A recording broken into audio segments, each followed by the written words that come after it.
Hello, আসসালামু আলাইকুম। Welcome to Julius kitchen. আশা করি সবাই ভালো আছেন। আলহামদুলিল্লাহ, আমরাও সবাই ভালো আছি। আজকে আমি আমের পুডিং অথবা আমের ডেজার্ট তৈরি করে দেখাবো। আশা করি আমার রেসিপিটা ভালো লাগবে। যদি ভালো লেগে থাকে ভিডিওতে একটা লাইক দিবেন এবং পরবর্তী রেসিপিগুলো দেখার জন্য চ্যানেলটাকে সাবস্ক্রাইব করবেন। আর যারা করেছেন তাদের সবাইকে অসংখ্য ধন্যবাদ। পুরো ভিডিও দেখে সাবস্ক্রাইব করার অনুরোধ রইল। চলে যাচ্ছে প্রস্তুত প্রণালীতে। এখানে আমি 1 লিটার তরল দুধ নিয়েছি। দুধটাকে আমি জাল দিয়ে ঘন করে নিব। এভাবে নেড়েচেড়ে জাল দিয়ে নিতে হবে, তাহলে কি হবে, উপরে সর পড়বে না। এখন বাজারে প্রচুর আম পাওয়া যায়, তাই আমরা এই সহজ এবং মজাদার রেসিপিটা তৈরি করে খেতে পারি।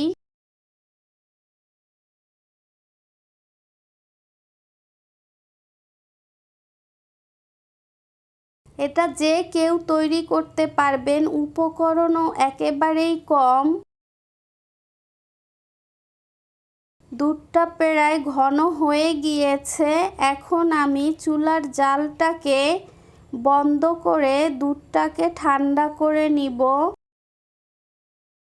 ফিরে আসবো ঠান্ডা হওয়ার পরে। ফিরে আসছি ঠান্ডা হওয়ার পরে। একেবারে ঠান্ডা করে নিতে হবে। দিয়ে দিচ্ছি আমি 1 টেবিল চামচ পরিমাণে আগার আগার পাউডার।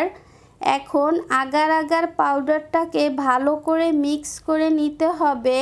আমি এখনও চুলাটাকে অন করিনি। ভালো করে মিক্স করা হয়ে যাওয়ার পরে চুলাটা অন করতে হবে। এখন আমি চুলাটাকে অন করে দিয়েছি।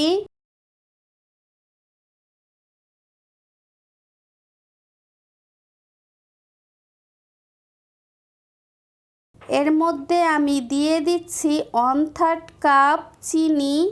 আসলে মিষ্টিটা যে যার পছন্দ মতো কম বেশি দিতে পারেন। এখানে 1/2 কাপও দিতে পারেন অথবা পছন্দ মতো দিতে পারেন। আমি মিষ্টি কম খাই, তাই একটু কম দিয়েছি। দিয়ে দিচ্ছি আম। যেই আমটা দেখবেন পাকা কিন্তু একটু শক্ত, সেই ধরনের আম নিলে ভালো হবে। আপনারা এই সাইজের অথবা এর থেকে ছোট বড় সাইজেরও করে আমটাকে কেটে নিতে পারেন। 2-3টা বলক আসার পরে আমি এটাকে নামিয়ে ফেলব।